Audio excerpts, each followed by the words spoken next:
Hello, students, and welcome to this new academic session 2021 and 22. And I hope you all are doing well, staying safe, and in these pandemic times, it is safe that we continue with the online lectures. And so, here I am with your first lecture today. I will be doing the sixth paper of MA Final English with you, and I will begin with John Keats. So, before we begin with the poems that are prescribed for you in the syllabus, it is very important that we know a little bit about the life of a poet. Now, every poet or every author or critic or dramatist, for that matter, undergoes experiences and struggles, and that is what makes him the artist that he is. So, I'll briefly talk to you about who John Keats was. Now, John Keats was an English romantic poet, and he had dedicated himself completely to the perfection of poetry, and his poetry was marked by vivid imagery which expressed a philosophy which was very interesting through classical legends. Now, if we talk about his life, he had a very short period of life which extended from 1795 to 1821. So, John Keats lived for just 25 years on this earth, and he was a very revered English poet and was born on October 31st, 1795 in London, England. If we talk of his family, he was the oldest of Thomas, that is his father, and Frances, his mother, 4 children. Now, Keats unfortunately had lost his parents at a very early age. He was just 8 years old when his father, who was a stable keeper, was killed after being trampled by a horse. And his father's death left a very profound effect on the young boy's life. In a more abstract sense, it shaped Keats' understanding for the human condition, both its suffering and its loss. This tragedy and others helped to ground Keats in what? In his later poetry, one that found its beauty and grandeur from the human experience. In a more mundane sense, Keats's father's death had greatly disrupted the family's financial security. And unfortunately, His mother, too, after her husband's death, made a few choices. That is, she quickly remarried and lost a good portion of the family's wealth. Then her second marriage also fell apart, and for the kids, it was devastating when she left them in the care of their grandmother. And when she finally did return back to her children, she was suffering from tuberculosis and soon after died. Now, during this period, that is his father's death, his mother's unfortunate choices, children being left alone, the financial crisis, Keats in this period found solace and comfort in art and literature. Uh, he was a very voracious leader, and at the school where he studied, the Enfield Academy, he became very close to the headmaster, Mr. John Clark, who served as a sort of a father figure to Keats, who was an orphan, and encouraged his interest in literature. Now, back home, Keats's maternal grandmother had given over the control of the family's finances to some London merchant who had, in a deceitful manner, kind of embezzled money. And because of that crisis, Keats had to be pulled out from that school because of lack of finances. And then he left school and studied elsewhere to become a surgeon. He eventually studied medicine at a London hospital, but his career in medicine never really took off. Even though he studied medicine, Keats's devotion to literature and the arts never ceased. At this point of time, Keats had met a publisher, Leigh Hunt. And Leigh Hunt had an eye for talent, and he was an early supporter of Keats's poetry and also became his first publisher. Through Hunt, Keats was introduced to a world of politics that was very new to him and had greatly influenced what he put on the page. And in honor of Hunt, Keats had written a sonnet written on the day that Mr. Leigh Hunt left prison.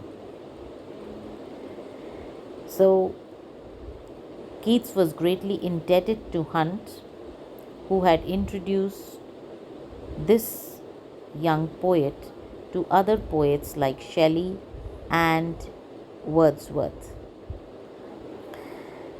Soon, Keats wrote Endymion, a 4,000-line poem based on Greek myth, and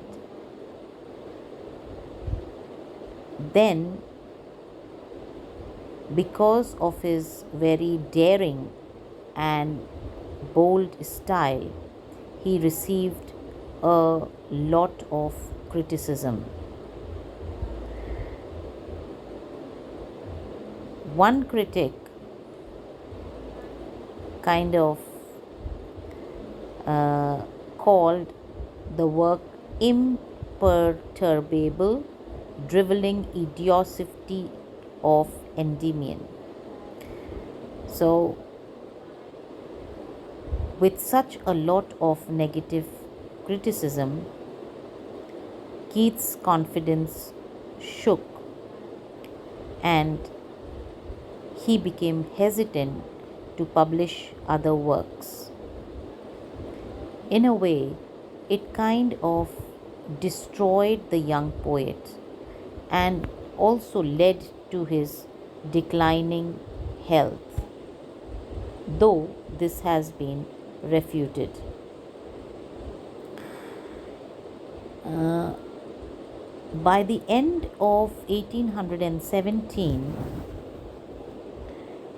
Keats outlined his vision of a kind of poetry that drew its beauty from real world human experience rather than from some mythical grandeur.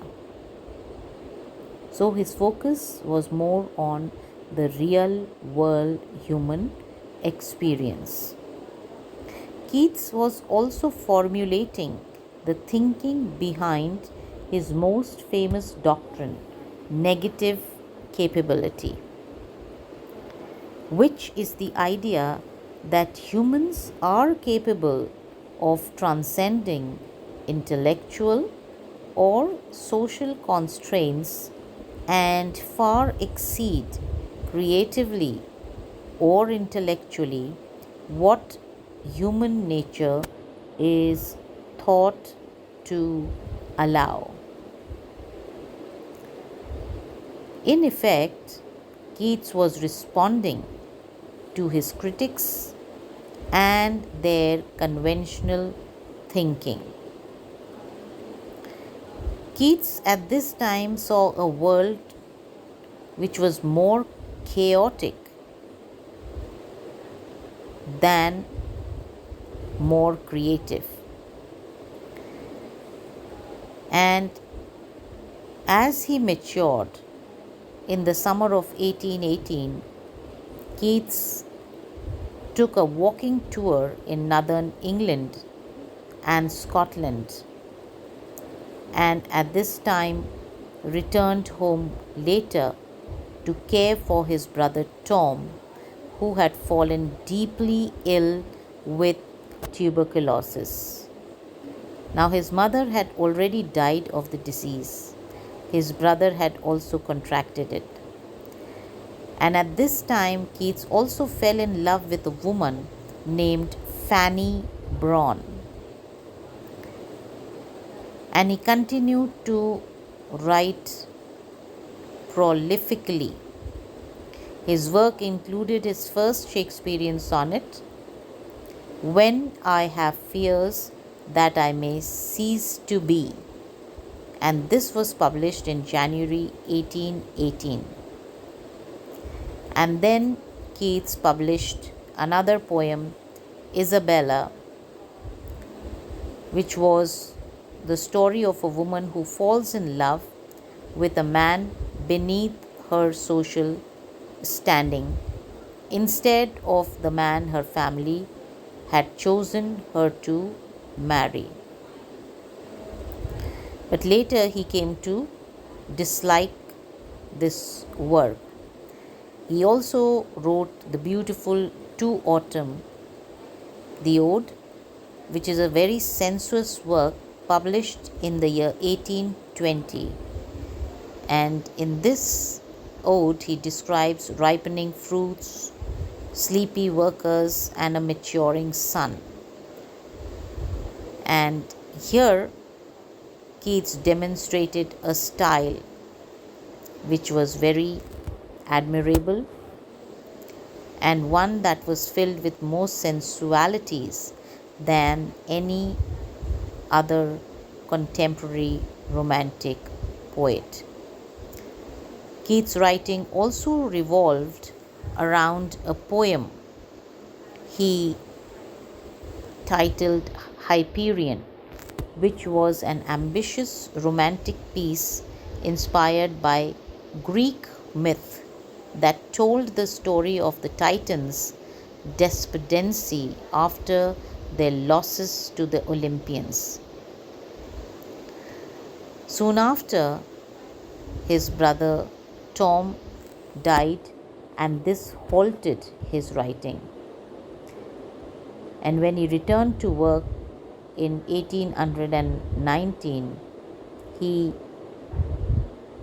completed his unfinished poem, The Fall of Hyperion, which went unpublished for more than 3 decades after Keats's death.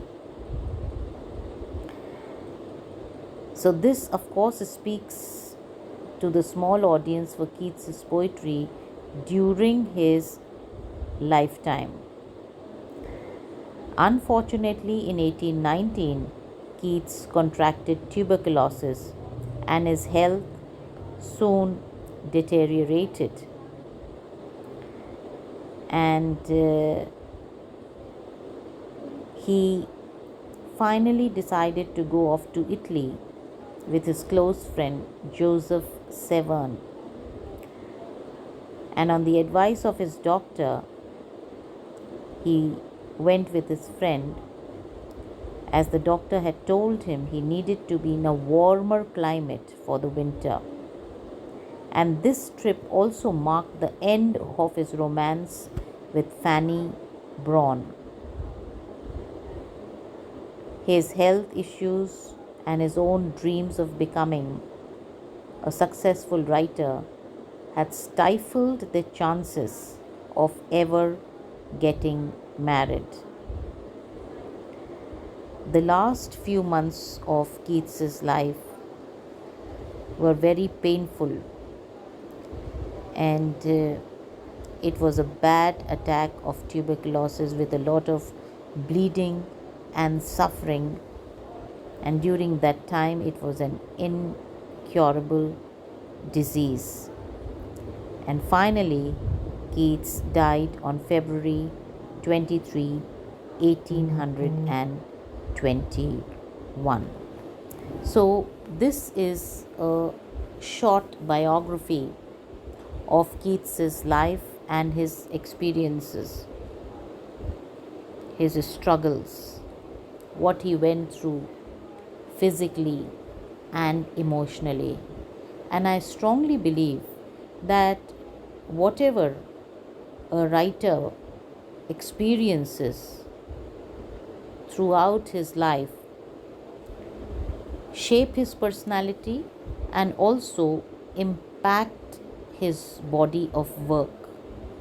And after reading Keats's life history, we get an idea about the kind of work that he wrote, especially the autobiographical echoes in his ode to a nightingale.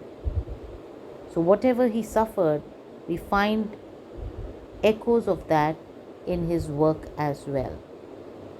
So, it's important that you know author's life history to understand his work better.